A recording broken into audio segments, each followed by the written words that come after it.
the weird thing is I didn't have a job, so don't ever do that. But one of my friends had already gotten here, and he's like, Eddie, he's like, why don't you apply to some sales jobs?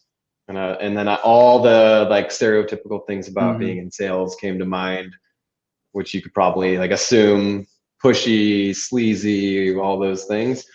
And he's like, look, he's like, your job now is to convince people to go on MTV. Like, you're convincing people to go on. You're selling them on, putting themselves on national TV. He's like, so if you could do that in a business capacity, like, you're basically doing sales. And so I applied to some sales jobs literally from the car while we were heading out.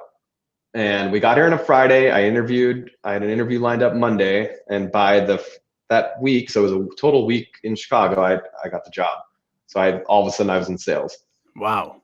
That's and just knowing that transferable skill in that story, like that, I think people have a hard time connecting previous roles to future roles when they're trying to make a change like that. Yeah. What was it that I definitely think that's hard.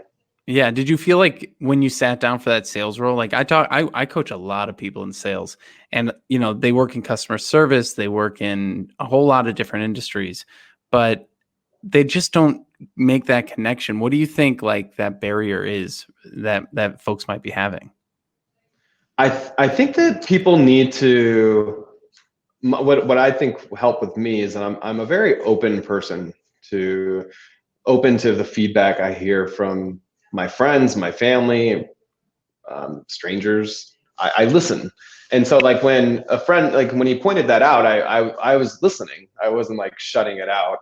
And I think that's like a big part of it, is that people just want to hear what they want to hear, or they just want to assume what they think they already know, when there's people that might be telling them something they should pursue or consider.